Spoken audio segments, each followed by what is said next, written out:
Well, good morning. Over the past 12 years, New York has driven crime down to record levels. If, for example, I'd predicted back when we took office that by 2013 our city would have fewer than 350 murders a year, most people would have wondered whether I had lost my marbles. But with less than a week left in the year, that's exactly where we're headed. New Yorkers live in the safest big city in the nation, and we should be proud to be a national leader in another respect, too, and that is that New York City also continues to buck the national trend of ever-increasing reliance on prison and jail. Between 2001 and 2012, the incarceration rate across this country rose by 3%. During those same years, the incarceration rate of New York City residents fell by 36%. So instead of 3 up, it's 36% down. It is a dramatic difference, and we're really the only city that can say anything remotely like this. The number of state prison inmates from our city is down 40%, and the number of inmates in city jails is down 18%. And through the end of last year, New York City's incarceration rate was 30% below that of the nation. Now, we think that this is a huge success story and that there is a connection between incarcerating fewer young people and having a lower crime rate. We've kept our city safer, is the bottom line, while locking up fewer people. And the connection is exactly what you would think, because all the evidence shows that all too often repeated spells behind bars can lock inmates into a cycle of poverty and crime. And so if we can avoid putting people in that situation, we should be having fewer people out on the streets committing crimes. You should see the murder rate and the other crime rates go down. And they have done it, exactly what we had predicted. The success that we've had in reducing both crime rates and incarceration rates is no coincidence. It is the product of coordinated focus across our entire criminal justice system. The NYPD continues to be on the front lines of reducing crime. And another key factor in our crime-fighting success is our administration's development of tough, targeted, and effective community-based alternatives to behind-bar sentences for many offenders.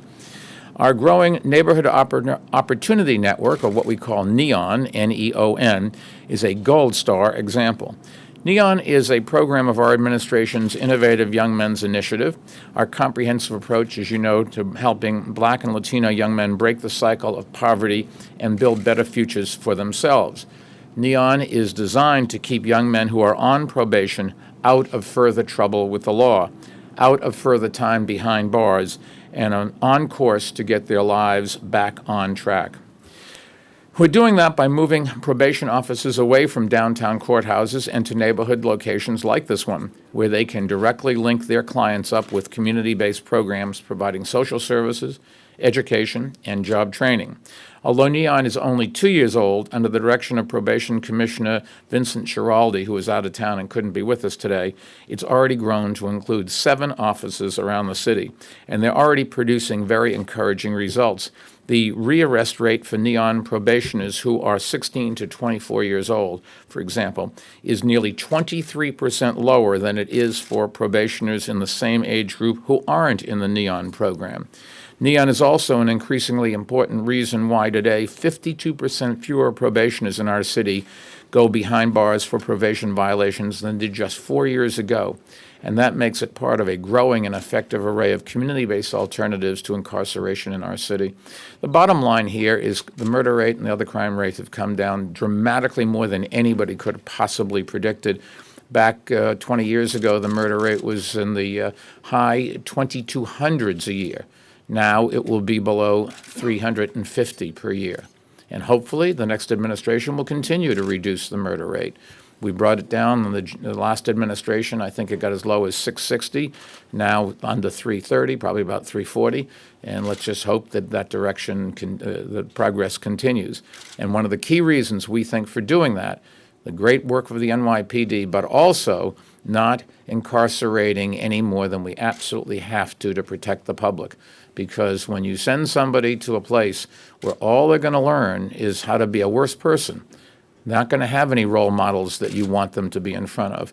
That's just not good for society, and it's certainly not good for the individual. We're also focused on keeping inmates from city jails from having repeat run-ins with law that put them back behind bars, and that's a major priority of Commissioner Dora Schiro and her team at the city's correction department. It is why earlier this year we helped launch the Individualized Correction Achievement Network, or ICANN as we call it, I-CAN, reentry initiative at Rikers Island and in borough lockups. ICANN identifies and then focuses on helping pretrial and city-sentenced inmates who are at the highest risk of committing new offenses after their release. And that's because the majority of the city jails inmates are released directly from jails to our streets. And when that reentry is successful, it's a win for them and for all of us. It makes our lives better, and it also makes our lives safer. When it goes in the other direction, we all know what happens. The in particular person that was incarcerated is worse off, and so is society. Crime prevention is also the primary mission of the cleanup hitter in our public safety all-star lineup, and that is the NYPD. Since 2001, the NYPD has reduced felony crimes in our city by nearly 32%, murders down 49%. It is an historic achievement and a major reason why the number of state prison inmates from our city has fallen so steeply. Because what we do is, remember, Rikers is where you go waiting trial or if you get a sentence a year or less. The state prisons are where you go, as opposed to our city jails, is where you go if you get convicted of a much longer sentence. Another factor in that decline is that since 2004, there's also been a sharp 56% drop in the number of drug offenders from the 5 boroughs sentenced to state prison. A combination of factors, including successful alternative to incarceration programs and the 2009 reforms of the state's Rockefeller drug laws, account for that decline. Those tough sentencing laws were enacted back in the 1970s when crime rates were skyrocketing and wholesale incarceration seemed to many to be the only way to keep New Yorkers safe. But over the past 12 years, our administration has shown New Yorkers and the entire nation that there is a different and better way to go. We've reduced crime with a combination of targeted and effective policing, sound community-based correction programs like NEON, and jail-based interventions like ICANN and ABLE, A-B-L-E, a behavioral therapy and education program for adolescents in city jails. The result is that our city's safer than it has ever been, certainly safer than in modern memory, and one that's reduced our rate of incarcerations to levels last seen more than 20 years ago. So on that note, let me turn the floor over to some of the professionals responsible for this historic turnaround, starting with the city's correction commissioner, Dora Schiro. Dora? Thank you, Mayor. Thank you, Mayor. It's a great honor to be here today. You know, at DOC, there isn't a moment to lose. 90% of our new admission inmates aren't new. They've been to jail before, each an average of 9 times.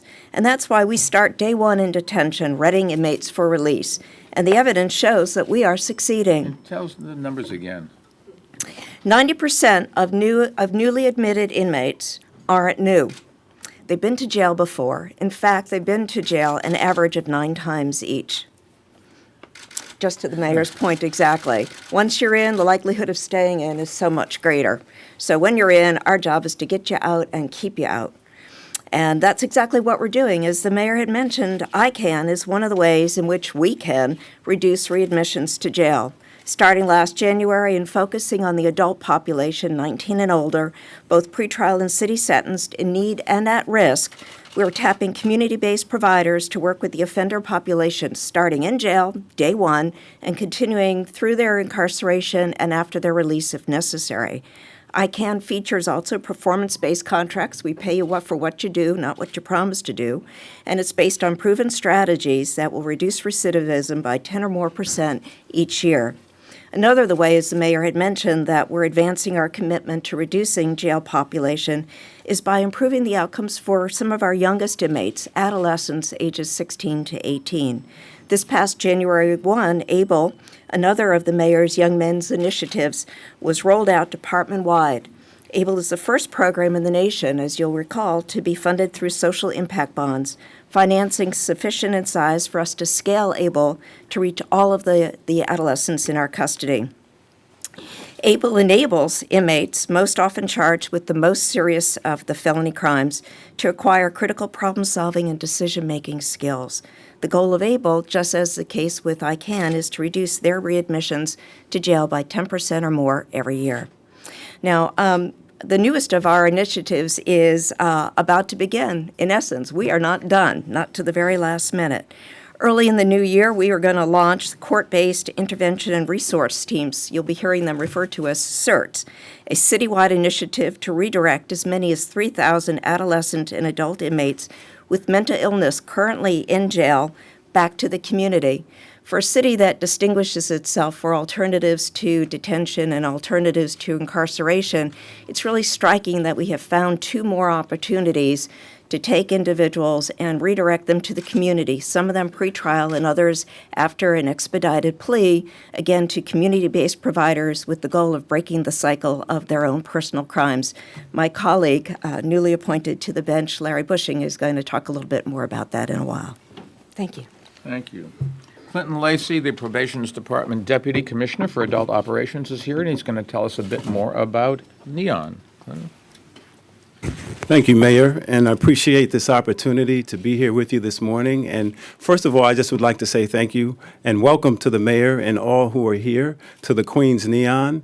We're very proud of our achievements here and very proud to be a part of contributing to the reductions in incarceration, reductions in crime, and the advancement of public safety in our great city. The NEON itself really is a culmination, I think, of several big ideas, also the insights that have been informed by experience and evidence, and the hard work of many people. At the heart, the NEON rests on some pillars. One pillar is system reform, the idea that systems can and should be reformed to be more effective, more efficient, more equitable, and at the end of the day, that they're promoting public safety and increasing our opportunities to make our communities whole. It also rests on the idea of justice reinvestment, that resources that can be targeted in the very communities that are most impacted by crime, most impacted and most involved in the criminal justice system, that those resources can go to Queens, can go to the surrounding communities to better embrace, encourage, and empower our clients, and at the end of the day, to make the community a safer place. And lastly, it rests on the pillar of the idea of community engagement, that the communities that are most impacted, in fact, have a stake, have expertise, and have contributions that they can make to this awesome task that we're faced with here at probation, here at corrections, at NYPD, and throughout the city. So here at the NEON, we're engaging clients in a different way. Now we're working with them in the context of their neighborhood. We're surrounding them with services such as mentoring, educational services, employment services. And so many of these resources have been available through the Young Men's Initiative, which is a key part of the NEON. Now we're able to wrap around our clients with vital services, resources, and opportunities, but we're also able through YMI and through the NEON to invest in the local capacity of many service providing and advocacy organizations to do the very difficult work that we're all here to do. And so I'd just like to say thank you once again. Welcome to the NEON. We believe that we're making a difference, and we also believe that greater things lay in front of us. Thank you. Clinton, thank you.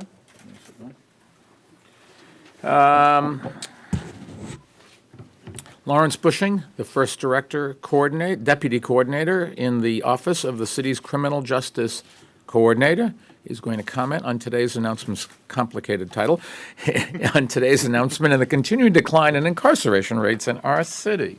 Lawrence, can you slip on that? Thank you. Yes. Good morning. Thank you, Mayor. And congratulations to the Police Department, the Corrections Department, and the Probation Department for achieving these record reductions in both crime and incarceration. New York City has proven that you don't need to lock more people up to continue to reduce crime. I want to use this opportunity to recognize the many skilled community-based organizations with whom we contract to provide alternative to incarceration services to accused and convicted offenders. Working in collaboration with the courts, prosecutors, and defense attorneys, together we keep communities safe while also helping those who have broken the law to become productive, law-abiding New Yorkers. We do this through objective risk assessment, strict accountability, and rigorous tracking of outcomes. To build on the achievements that the mayor has described today, earlier this year we expanded the number of people in these alternative programs by 42%. Also this week, the Department of Correction, the Department of Health and Mental Hygiene, and we are launching the certs, which were described by Commissioner Shiro. We have announced the awards for the contract providers and will begin serving clients early next year. All these efforts described today will continue to further drive down crime, will save taxpayer dollars, and will help those who have been offended to become successful, contributing members of society. Lawrence, thank you. I'd also like to introduce Rodney Levy, the branch chief of this South Jamaica Neon office. Rodney, thank you for hosting us today. Tell us a little bit about what you're doing. Thank you very much, Mr. You're Mayor. welcome. Good morning. Here in the Jamaica Neon, we network with community-based organizations, other government agencies, local businesses, community residents, and others to connect probation clients who live in Jamaica to opportunities, resources, and services. We share our space with community-based organizations that offer a host of services not only to our clientele, but to all residents of the South Jamaica community. Those services include substance abuse treatment, academic support, literacy programs, mentoring, healthcare, community benefit projects, and employment preparation. Presently on site are Queens Public Library staff. They are part of the mayor's YMI program, right? They provide a lot of support to our staff and to clients in the community. We have many other programs and CBOs that come here. We have so many, in fact, that we have a calendar so that they can come on different days and provide services. They're different types to different people. In the spring of 2013, we opened up a satellite office in Far Rockaway. We did so to emulate the work being done here in South Jamaica. As you know, the residents of Far Rockaway have an arduous time getting to this location. There aren't any direct train routes here. So by having staff located in their community, just as we do here in South Jamaica, we're able to provide services directly to those individuals. In Far Rockaway, there's a CBO named Safe Space that we co-partner with. They allow our staff to meet with their clients on Wednesdays to offer services that can be gathered by Safe Space and other organizations in the community. We've also formed a Neon Stakeholders Group. That group is comprised of individuals such as the Community Board 12 District Manager Yvonne Riddick, representatives from our partners such as Community Mediation Services, Mr. John Harrison in the audience, the Child Center of New York, the Fortune Society, the Queensborough President's Office, and concerned residents of the community. We are hoping that the stakeholder group can assist us in identifying the best services for the clients in South Jamaica and Far Rockaway, and hopefully in the future, Long Island City. The Neon is helping our clients succeed because the staff has been specially trained to be culturally competent, and the office as well as the community resources are located close to where the clients live. Since our inception, the Neon staff has engaged in many events to assist our clients and the community at large. The most recent being June 19th, we hosted a GED fair right here. September 25th, we hosted a college fair right here. October 22nd, we hosted a job fair. And most recently, November 23rd, we sponsored a college tour for some of our probation clientele. Lastly, I would like to acknowledge one of my staff. Supervisor Probation Officer John DePass recently succumbed to a long-term illness. He was the epitome of a probation officer. He gave 110% each and every day. My prayers go out to his family. Our prayers as DOP family go out to his. Thank you very much. You're welcome. We're joined by Michael Smith. He is 24 years old, a little bit younger than me. He lives in South Jamaica, and he's currently enrolled in the Neon program here. Michael?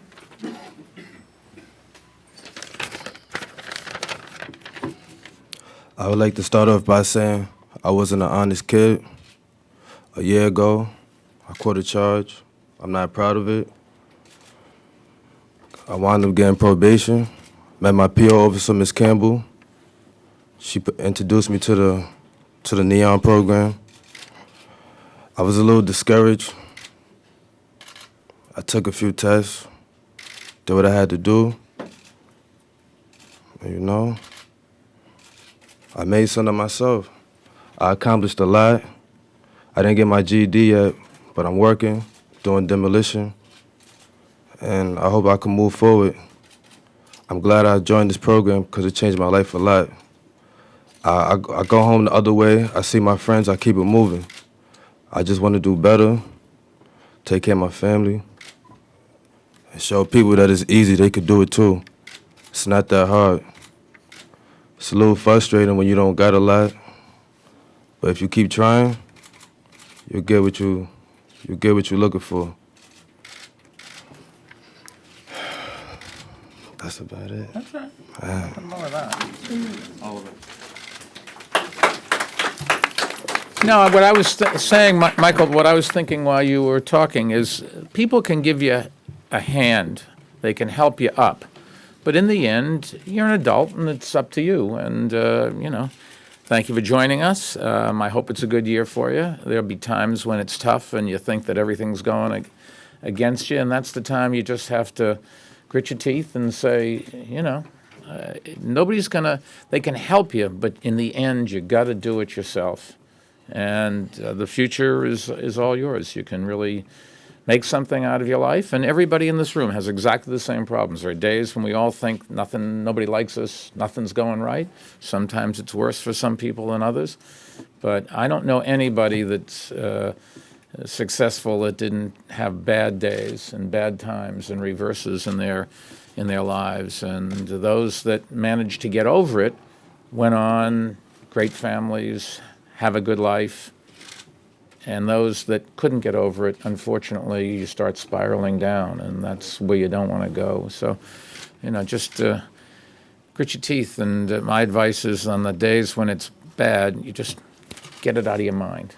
Don't focus on it. That's what I do. And, you know, good luck to you. Let me summarize today's announcement for our Spanish-speaking New Yorkers. Hoy Nueva York es la ciudad grande más segura del país. Hemos reducido el crimen dramáticamente y también hemos reducido el número de personas encarceladas por 36% desde el 2001. And with that, we're going to cut a ribbon. We're going to take a picture. Do you want to just Good. sit in the front of the podium? We're all here? Michael, come on. Stand over there. Pictures over here. It's going to be plenty of days when everybody's against me, and that's the time you got to, that's the times that really make a big difference long term. Turning point, when we're in a threat. There's some people in the back that we can't see, so if you could maybe. please don't stand up. Anybody else? I No, shake that's too. perfect. You know, you think everybody else is able to do it, and you want, that's not true. You're ribbing? No, I worry about a lot of things. Is there any time it's gone bad, I just stop it. I won't let my mind think about it. When I got fired, I wouldn't let my mind think about it.